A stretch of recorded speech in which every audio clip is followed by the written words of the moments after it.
এমন এত দামি কিতাব, এই কোরআনের সাথে যাদের সম্পর্ক হয়েছে তাদের মূল্য আল্লাহ তাআলার কাছে অনেক গুণ বেড়ে গেছে। আসমানি যতগুলি কিতাব আছে 104 খানা কিতাব, এর মধ্যে 103 খানা কিতাব বিকৃত হয়ে গেছে। সর্বশেষ কিতাব হলো কোরআন। এমন এক কিতাব আল্লাহ তাআলা নাজিল করেছেন। আল্লাহ তাআলা নিজে বলেন, ইন্না নাহনু নাযালনা যিকরা ওয়া ইন্না লাহু লাহাফিজুন। আল্লাহ তাআলা বলেন, আমি এই কিতাব নাজিল করেছি এবং এই কিতাবকে আমি আল্লাহ নিজেই হেফাজত করব। কিয়ামত পর্যন্ত কোরআন যতদিন পৃথিবীর বুকে থাকবে, কোরআন আল্লাহ তাআলা যেমনি ভাবে নাজিল করেছেন ওইভাবেই থাকবে। এটা বিকৃত হওয়ার কোনো সম্ভাবনা নাই। সুবহানাল্লাহ। এত পাওয়ারফুল, এত ক্ষমতাবান। এটি এমন এক কিতাব যা আল্লাহ তাআলা এমন ভাবে নাজিল করেছেন যার মধ্যে কোনো পরিবর্তন বা পরিবর্তনের কোনো প্রয়োজনই হয় না, কোনো প্রয়োজন লাগবে না। এমন ভাবে উপযোগী করে ১৫০০ বছর আগে আল্লাহ তাআলা নাজিল করেছেন। পৃথিবীর বয়স যত হবে, মানুষের মধ্যে সংস্কৃতি, সভ্যতা, যুগের পর যুগ মানুষের আচার আচরণের মধ্যে পরিবর্তন আসে, কিন্তু কোরআনে কারীমের কোনো পরিবর্তনের প্রয়োজন হবে না। সুবহানাল্লাহ। আপনি দেখেন যে আমরা যে মোবাইল চালাই, এটার সফটওয়্যার কিন্তু কিছুদিন পর পর আপডেট করতে হয়। এই আপডেট কেন করতে হয়? ধরেন 1 বছর আগের মধ্যে তাদের মধ্যে যে ফাংশন ছিল, যে সেবা ছিল, এখন ওইটা মানুষের রুচির সাথে সামঞ্জস্য রেখে ওই অ্যাপসগুলি আপডেট করা হয় যেন মানুষের চালাতে সহজ হয়।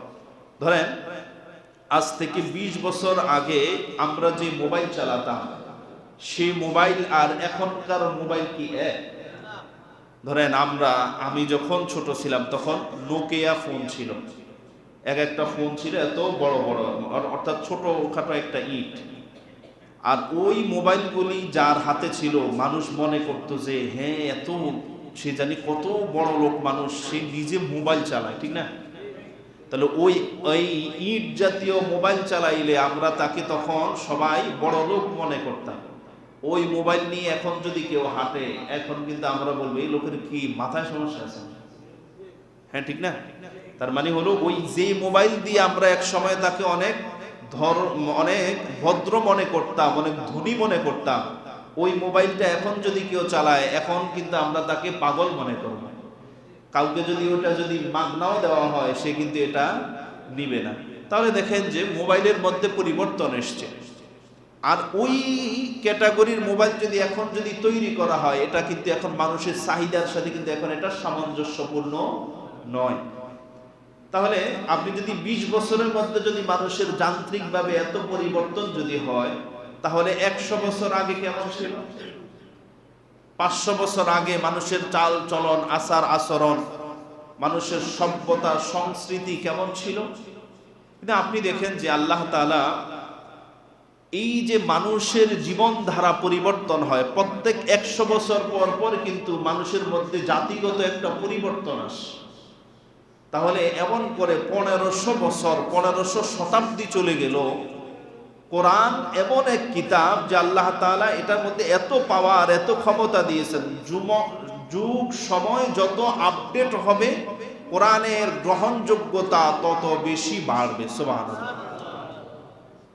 তাহলে এটা কত পাওয়ারফুল, কত ক্ষমতাবান কিতাব যে যত আপডেট হয়, কোরআন সেকেলে হয় না। কোরআনের প্রয়োজনীয়তা, গুরুত্ব, এর মধ্যে যে আল্লাহ তাআলা হেদায়েত দিয়েছেন, এটার প্রয়োজনীয়তা মানুষের কাছে আরো বেশি গ্রহণযোগ্যতা লাভ করে। সুবহানাল্লাহ।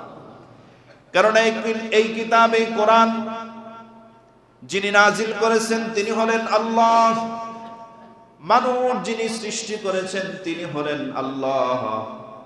মানুষের জন্য কি প্রয়োজন, কি লাগবে মানুষের জন্য, এটা আল্লাহ তাআলা ব্যতীত অন্য কেউ এর প্রয়োজনীয়তা অনুভব করতে পারে না। তা আল্লাহ তাআলা এই কিতাব দিলেন, এই কিতাব দিয়ে আল্লাহ তাআলা তার হাবিবকে বলেন, ও নবী ফাযাক্কির বিল কোরআন, ও নবী আপনি মানুষদেরকে এই কোরআন দ্বারা মানুষকে হেদায়েতের দিকে ডাকেন, এই কোরআন দিয়ে মানুষকে হেদায়েতের দিকে আহ্বান করেন। বিল কোরআনি মান ইয়াখাফু ওয়াঈদ, আপনি যদি কোরআন দিয়ে এই কিতাব দিয়ে মানুষকে হেদায়েতের দিকে ডাকেন, তাহলে আশা করা যায় মানুষের অন্তরের মধ্যে ভীতি তৈরি হবে।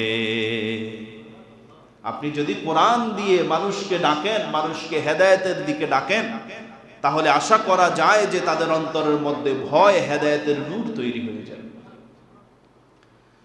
তাহলে যেটা বলতেছিলাম, আল্লাহ তাআলা এই কোরআন ফেরেশতাদের উপরে নাজিল করেন নাই, জিনদের উপরে নাজিল করেন নাই, চন্দ্র সূর্যের উপর, পাহাড় পর্বতের উপর আল্লাহ তাআলা নাজিল করেন নাই। এই কিতাব আল্লাহ তাআলা গোটা বিশ্ব মানবতার জন্য নাজিল করেছেন, যেন মানুষ এই কিতাব থেকে, কোরআন থেকে হেদায়েত নিতে পারে। এখন সমস্যা হলো এটা, যার জন্য কোরআন নাজিল করা হয়েছে তাদের সাথে কোরআনের কোনো সম্পর্ক নাই। এই যে এতগুলি কথা আমি আপনাকে বললাম, তার যার মূল উদ্দেশ্য হলো যাদের জন্য কোরআন নাজিল করা হয়েছে, যাদের হেদায়েতের জন্য আল্লাহ তাআলা এই কিতাব দিলেন, কোরআন দিলেন, সেই কোরআনের সাথে মানব জাতির, মুসলমানদের ওই কোরআনের সাথে কোনো সম্পর্ক নাই, ঠিক না? অথচ এই কোরআনের কারণে নবীদের মধ্যে শ্রেষ্ঠ নবী হলেন মুহাম্মদ সাল্লাল্লাহু আলাইহি ওয়াসাল্লাম। আসমানি কিতাবের মধ্যে সর্বশ্রেষ্ঠ হলো কোরআন। যেই ফেরেশতার মাধ্যমে, যেই ফেরেশতা কোরআনে কারীম আল্লাহর হাবিবের কাছে নিয়ে এসেছে, হযরত জিবরাইল আলাইহিস সালাম, কোরআন নিয়ে আসার কারণে ফেরেশতাদের মধ্যে সবার সরদার আল্লাহ তাআলা দাগে বানায়া দিলেন। অন্যান্য ফেরেশতাদের থেকে, সকল ফেরেশতাদের থেকে জিবরাইলের এত সম্মান কেন? কেননা জিবরাইল হলেন সেই ফেরেশতা, যেই ফেরেশতা আসমান থেকে কোরআনে কারীমের আয়াতগুলি এনে আল্লাহর হাবিবকে জানায়া দিতেন। তিনি ছিলেন দ্বারক, তিনি ছিলেন বাহক।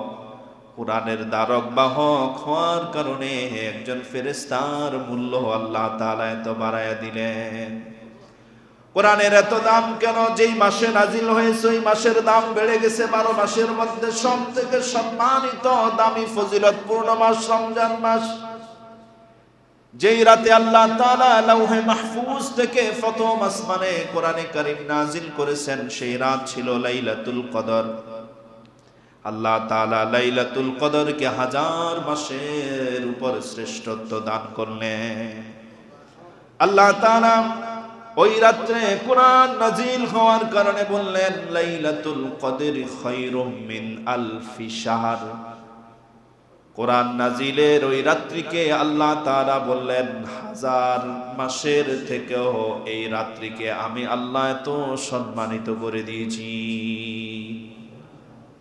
তাহলে কোরআনের কারণে আপনি দেখেন, কোরআন এমন এক কিতাব, এর সাথে যার সম্পর্ক হয় তার মর্যাদা আল্লাহ তাআলা বাড়িয়ে দেন।